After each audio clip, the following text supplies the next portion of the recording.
Hey, how are you? So, you've got a test coming up, and it's not the first one, and we were unsuccessful last time. Okay, that was then. Made a mistake on the day, made some errors. That's normal. On this occasion, or on that occasion, those errors were too significant or too many.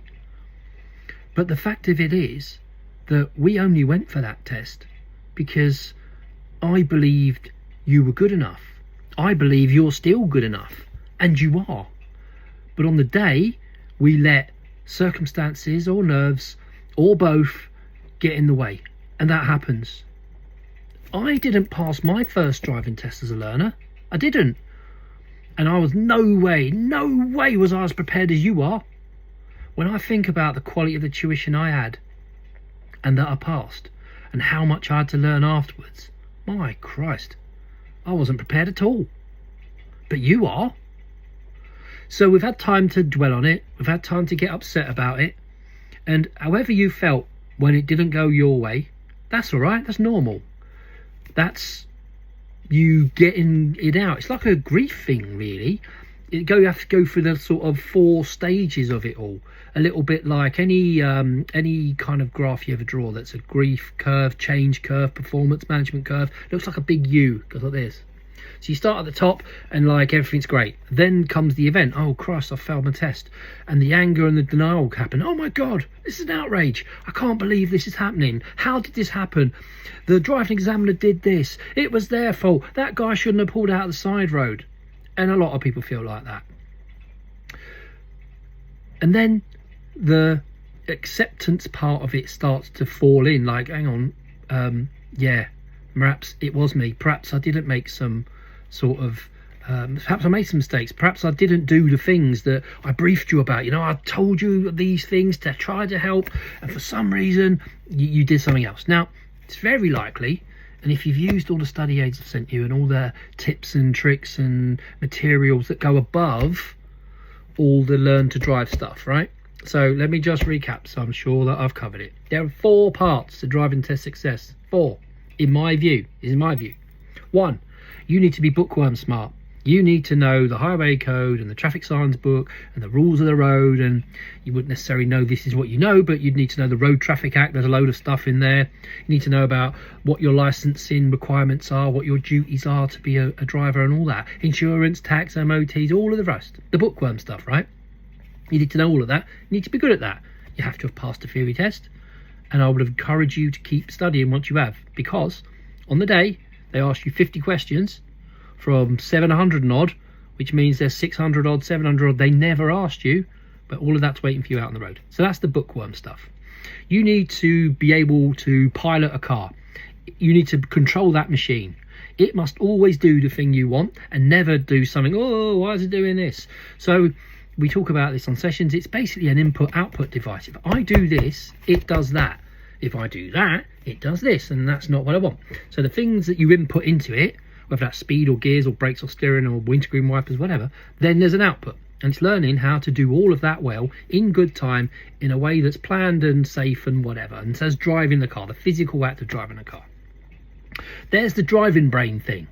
I call the driving brain thing, right? You need to learn to be able to read the road and the situation around you on an ever-changing basis, always seeking input, seeking new updates so that you're ready to respond to the thing rather than react to the thing. It's a little bit like, and we talk about this on sessions, it's better to have a plan than not need one, than to need a plan and to suddenly reaching for one and you don't have it. So that could be anything from, I see the car that's is it reversing off a driveway? I can't see. I think I can see reverse light. Right, my plan is this: as I get there and they move from the driveway to the edge of the pavement, now they're becoming dangerous, so I'm going to either stop, having checked behind to see, blast the horn to get their attention. I want them looking at me so they don't reverse into me, or maybe I will get eye contact with the driver, see that they've stopped, they maybe wave and there's some cheery little hello thing, and maybe I'll go past cautiously. It's just one example of reading a situation and being ready to act in a number of ways, not getting there and realising, oh, this has happened. So from the study aids and the materials, if you've used them, you probably had, after a failure, you had like a chimp reaction, right? The emotional part of you, which is 5 times quicker to respond than the human and logic part of you, took over and maybe told you it weren't your fault, maybe told you it was someone else to blame. And there's a comfort in that, because no one wants to feel like they've made a mistake, but possibly we did. And now we've got through the anger and the denial and the grief stage of it, and the rage. Now we've got onto where, no, yeah, do you know what, I did do that. Oh, do you know what, he did tell me about checking my blind spot, about not doing this or not doing that. Most common one would be, let's have a think about tests. So, for example, we'd have talked about this. Okay, we're driving up to the roundabout. We want to go left, exit 1, and we suddenly realise, we're in a lane that only goes straight. So where do we go? Straight. But what maybe did you do? Oh God, I've got to go there, and you swing the car across lanes without looking, no indicators, no nothing. And that'll be why maybe you failed, because there was a panic reaction to a situation that we could have gone to our default program, which is we go where the road goes, and who cares if we get lost? If I pick the wrong exit, if I take the wrong left turn, who cares? And we forgot that, and that's probably, they're the scenarios in which tests fail. And that happened. Can't change it, right? We can't. But what we can do is be better next time. So we've hopefully had some remedy sessions. We've hopefully retraced your driving test route. If I usually record them all. You've been honest enough and brave enough now to take your part in the accountability and the blame, if you want to use that word. But I'm responsible. I was in charge of the car. I made that decision. Not a great one. Let's not do that again. But we go back again. We get off the floor. We dust ourselves down, and we go back and we try harder and we be better. And that's what's going to happen. So I still got faith in you to do this, right? And we wouldn't have done the first test if you hadn't. So we're going to learn from the event, the mistake, the errors, if there were some, and we're just not going to do them. We're going to go back again and go, I am good enough to do this. Because in Leicester test centres, give or take, it jumps about a bit, but give or take, it's somewhere between about 34 and about 40% pass. So you do it this way around if you want to do the maths. 6 in 10, 7 in 10 won't pass. 3 or sometimes 4 in 10 will. Not great odds, is it? Because it's a hard test and people make mistakes. But you've been through the event now. You have been through that process. All the words they're going to say, all the things that's going to happen. Yeah, it might be a different person.